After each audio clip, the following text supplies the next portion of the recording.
about Scream, let's talk about its parody that arguably launched 1,000 bad parodies. Yeah, this is technically the first movie, the one that inspired all those awful satires that came later, but it's not quite as bad as you think. Yes, the writers of those films did get their start writing here, but there's also writing from the Wayans Brothers and some of the people from In Living Color, and even some that would go on to films that honestly I think are kind of funny, like Not Another Teen Movie. This film was a huge hit when it came out, but people, especially critics, were very split on it. Was it a raunchy, in-your-face satire that was mocking the zeitgeist, or was it just gross humor and dumb jokes? The story, what little there is, centers around a girl named Cindy Campbell. She too is being stalked by a killer who wears a ghost face, but he's not as good at his job as he is in the Scream movies. This all happened because he knows what she did last summer, accidentally killed somebody with her friends, or at least they thought they did, and then actually did. Both her and her friends, made up of addicts and jocks and pretty much every other teen stereotype you can think of, have to find out who the killer is while going through a whole bunch of other scary movie moments and also some movies that aren't scary movies. Okay, so to the film's credit, even films like Naked Gun and Hot Shots, they would satirize other genres too, as long as it tied into what was going on, and this kinda ties into what's going on a little bit, more than disaster movie. I know whenever anybody sees a Matrix parody, they just roll their eyes like, oh my god, we're doing this again. But this was one of the first films to do it. Might even be the first. I remember when we saw this footage, it did get a big laugh, because it's like, oh, they're doing this in comedies now. Okay, like, at the time, this technology was mind-blowing, and now we can just do it in scary movie. That's kind of humorous. The film is very good at pointing out and satirizing not only the tropes of past scary movies, but definitely that weird rush of scary movies that we suddenly got after Scream came out. So I think it makes sense that Scream is kind of the main film it's satirizing, but it'll randomly dip into, say, The Sixth Sense or Blair Witch or I Know What You Did Last Summer. And while some, are a little more reference heavy than usual, they still do a satire of them. Like in Blair Witch, remember her snotty, weird, runny nose when she's talking to the camera? Well, here, it's like huge snot bubbles. Like you swear her nose somehow chewed bubblegum. They'll quote lines from The Sixth Sense, but it's more to say something about the characters are already satirizing, like them getting high and saying, I see dead people. So there are connections still there, they're not entirely random. But that's admittedly a pretty low bar to say, okay, it's not entirely like disaster movie. What the film also does well that I feel like not another teen movie also did is that it points out the idiocy of these characters in modern movies at the time that were just so aggravating yet so popular. As I mentioned before, I don't really get into slasher movies, but I can tell when they're done well and when they're not done well, and in the 90s, there were a lot that were not done well. So seeing a film like this not only mocks stupid teens from 80s slasher films, but at the time modern slasher films was kind of rewarding to see. Like, okay, I'm not the only young person not falling for this. Other people see how dumb this is, right? The cast isn't bad, filled with a lot of funny people that sadly aren't usually in a lot of funny stuff, like Anna Faris or Marlon Wayans. Regina Hall, Cheri Oteri, the list goes on. And they're doing their best with material that sometimes is very, very funny and other times is just annoyingly dumb. Like I remember the writers on interviews saying they didn't like Scream because they felt like it was trying to be funny, but it wasn't doing a good job. So here's something that's intentionally funny, and even I got the humor it was trying to go for. It was trying to subtly mock slasher films while still being a slasher film. It's kind of like saying in Shaun of the Dead, hey, the last third takes itself too seriously. Well, yeah, it's trying to actually be a zombie movie while also mocking zombie movies. It's a loving homage. Now, I'm not saying you can't make fun of these movies like this is, and sometimes they do it very well, but okay, we gotta talk about Doofy.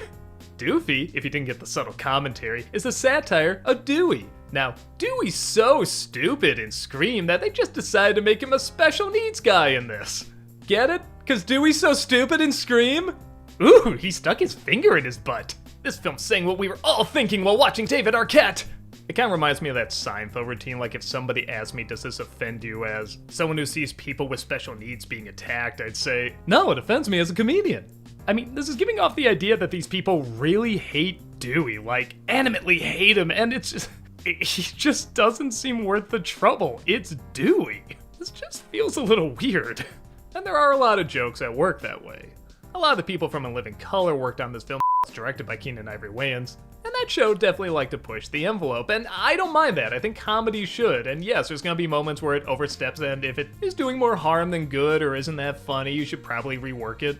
And here, it's trying to go further because they don't have any TV censors or anyone saying you can't say or do something. It's an R rating. You can almost do anything you want. So because of that, when a joke trying to push the envelope or be super raunchy doesn't work, it really doesn't work. It kind of feels like 3-year-olds trying to shock each other at the playground, just giving millions and millions of dollars.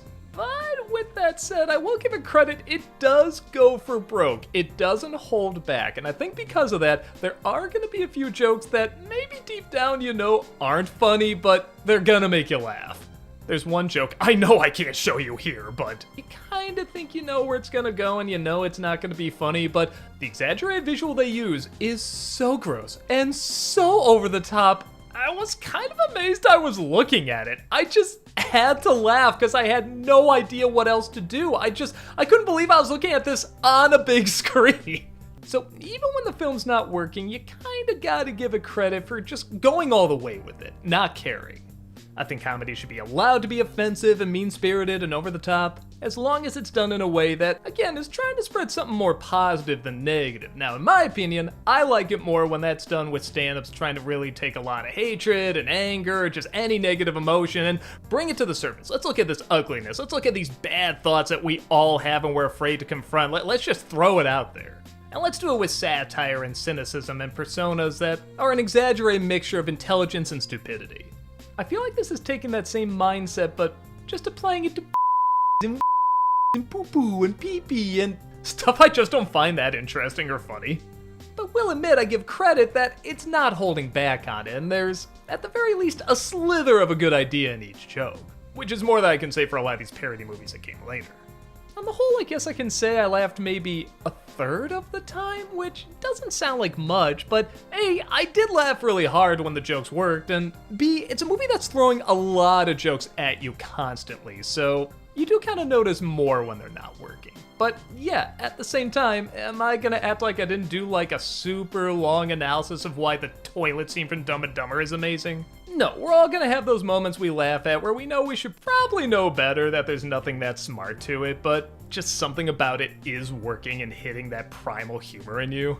And a lot of this movie is not really that for me, but I can see how it would be for others. I mean, yes, we always talk about how this is lowbrow humor, but it's also one of those things where we're not supposed to talk about this kind of stuff, particularly in the 90s, and this is stuff that 90s teens were thinking about all the time. Drugs, stupid scary movies, shock humor, all that stuff. So again, I guess how Scream kind of captured the zeitgeist of slasher fans, I guess Scary Movie kind of captured the zeitgeist of, let's say, high school and college comedy fans. It's pretty dumb and immature, but occasionally it's pretty funny.